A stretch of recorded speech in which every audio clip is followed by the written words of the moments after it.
My friend, Joseph, was a very respected person in our society. He was a very kind person who was blessed with a beautiful girlfriend named Jasmine. But the thing that used to bother me is that never mentioned his past. He never talked about his parents or grandparents, which was odd. I realized that they must have been really abusive towards him. So that's why he didn't want to talk about them. And I understand that people have private lives and many people are not comfortable with sharing their past. But he didn't even tell me about where he used to live or which high school he used to attend. I talked to his girlfriend to see if he knew something, and she was also as clueless as I was. The only thing he told me was that he moved here when he was 21, as if there was no records of him before he turned 21. Which was odd, but I decided to not torture my friend anymore with these type of questions about his past. Now it was a normal day. I was sitting at some watching WWE when I got a call from Jasmine. She sounded a bit odd. It wasn't the usual butterfly Jasmine I used to talk to. She sounded a bit scared. Then she told me something that gave me goosebumps.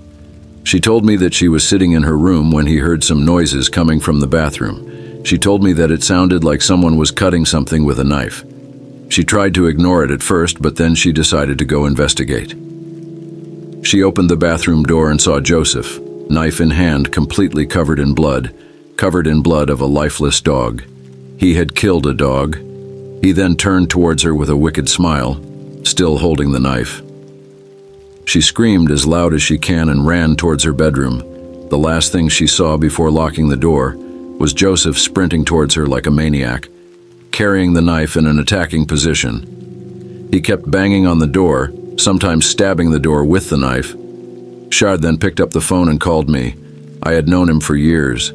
I have even stayed with him sometimes, and I have never seen him behave this way. I never knew that he had some kind of mental illness.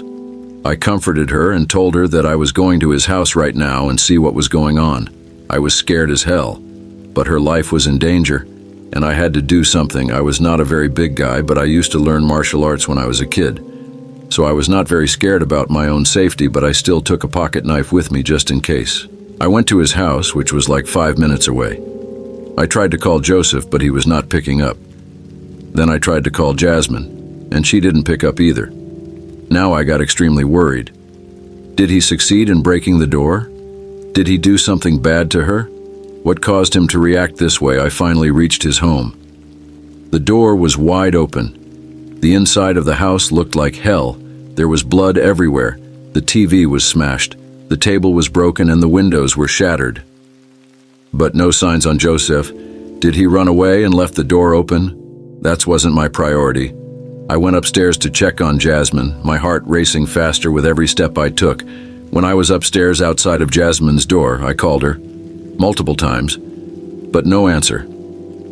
Then I tried to open the door and it was unlocked. There were no signs of her anywhere. The only window in the room was smashed, and written with red paint on the walls of the room was, "Don't worry about my past, Poaka." It took me some time to realize that it was not red paint. I was actually fresh blood. I wanted to throw up, but I couldn't. I checked every room. In the bathroom, I saw a dog, or the body of a dog. There was no head. Then I went to the kitchen. I saw all of the kitchen knives missing. They usually had 3-4 knives with them in the kitchen, both for cooking reason and also for emergency situation. And written of the walls was, "Forget about us." Then I went inside his bedroom. I saw a note on his bed. It read, "I know everything you two did. I know your secret. Take this as some kind of punishment you got for what you did to me. I wanted to brutally end both of you, but I guess Jasmine's has to be the one that gets the brutal ending. And don't worry, I won't come for you. I will let your own demons get you." And written on the walls was, "Never ask me about my past." I quickly burned the letter before calling the police. I needed some time to think privately, which I was not going to get if I was a major suspect. Now I'm sitting in my room writing this, contemplating what should be my next move. I have a bottle of poison beside me, but I'm not sure if I have the heart to carry it out. Help me, O Lord. May God have mercy on me.